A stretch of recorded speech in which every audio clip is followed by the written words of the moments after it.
Okay, the next thing on the list, spend at least an hour a day in the sunshine. Morning is best because the morning sunshine is less hard on your skin. I guess that's what some people believe, that it's less harsh, and I guess that makes sense because it's maybe less direct, and it's not as hot in the mornings, so that also is probably why. So get as much direct sunlight on your skin as possible. We have literally the best solar panels. Our entire body is a solar panel, basically. When we get sun on our bodies, it charges us up like you wouldn't believe. If you've ever gone out to the beach and, not to the point where you're burned or exhausted, but, you go out and you just feel so much better. There's two reasons why this is. A, you're getting vitamin D through the sun on your skin in a bathing suit. So basically all of your solar panels are getting sun. And so that's A. And then B, you're in salt water, which means that the ocean water is literally pulling out toxins out of your body. You're walking around in wet sand. That's C. You're walking around in wet sand. So you're earthing or grounding, or you're getting the toxins that go down into your feet being sucked out into the wet sand. So going to the beach is a great thing. We can't do that right now, but keep in mind, if you have the ability to be out on the ground, in the grass in your yard and getting sun on your skin and your feet on the ground in the grass, and then go take a hot salt bath, Epsom salt and rock salt bath, you basically have given yourself the beach, and you can do that from your home. So that's great. But okay, the other thing is sunlight actually kills viruses and bacteria that cannot live in the sunlight. There are most of the things that plague humans are not sunlight resistant.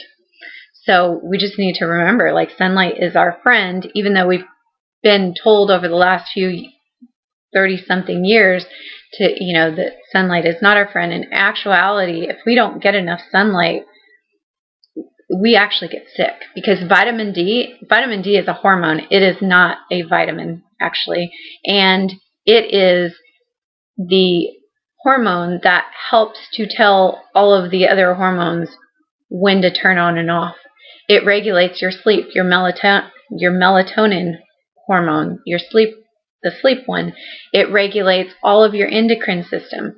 It influences, let me put that better. It influences all of your endocrine system, which is your adrenal glands, your reproductive hormones, your happy chemicals in your brain, and your sleep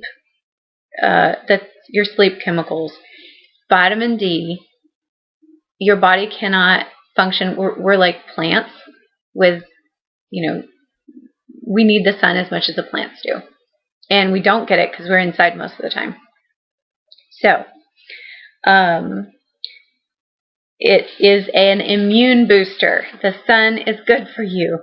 Just don't go out there and get burned and get, in 2 to 4 o'clock in the afternoon and lay there and fall asleep and get burned. Like, that's a bad idea. Don't do that. Okay, so one of the studies that I read said that people who took about 200 IUs per day of vitamin D, when they weren't able to get it in some other way, or got it, you can get it through fatty fish and stuff like that also. But when they took about 2,000 IUs per day regularly, or got that much in their diet, they did better and had better immune systems. So that's a pretty, and this was an actual study that I read about vitamin D. So, this is medical research on vitamin D. Okay.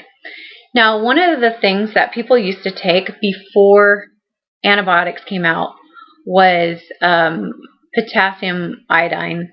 Now, there's different views about whether or not this is good or not. From the research that I did, because we have fluoride in the water, chlorine in the water, bromide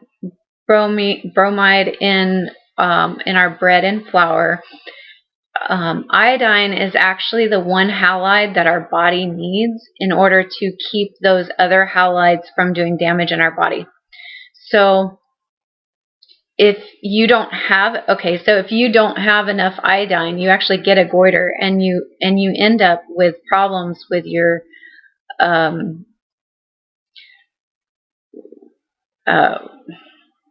wow, I forgot. I blanked out. So, with your thyroid. So you end up having problems with your thyroid if you don't have a minimum of 150 micrograms a day. So that's why they add iodine in salt. But also, that is the minimum per day needed. People used to actually get way more when they lived near the sea. They ate fish, they ate seaweeds, they ate fatty fish that had iodine because they were eating seaweeds. So we actually used to get quite a bit more iodine in our diet. And in fact, a lot of the studies that I read where they did studies on people who got higher amounts of iodine who lived on the coast or on islands actually lived longer. So that is something that you should look into and look at getting enough iodine, because it also helps you to fight against bacteria and viruses in the body. And like I said, before antibiotics were used, before they were invented, people ended up generally that you would go to your doctor and you would get iodine to help you if you had a specific type of illness. And then if you just had a general illness, they would give that to you sometimes just to make sure, because they didn't know. It used to be what they used as an antibiotic, apparently. And that is in historical medicine, not, I have not read any double-blind studies on iodine being specifically used for any particular types of illnesses. Of course, it's easy to access, so it wouldn't make any money if people were using iodine instead of antibiotics. So that may be one of the reasons not a lot of research has been done on it. Okay, the next thing is drinking lots of water. The body needs to flush out. The only way that it can flush out is if it is hydrated enough to where it is able to release fluids. Whether it's through your sweat or whether it's through urination, you need to be able to release the fluids. If you don't have enough fluids in your body, if you don't have enough water, you don't have enough fluid, you can't continue this elimination process that is so important for your body to get rid of toxins and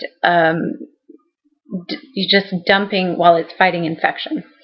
And so it's very, very important to drink water. One of the ways that you can drink water is through teas and through, I know I talk about teas all the time, but right now it's really important.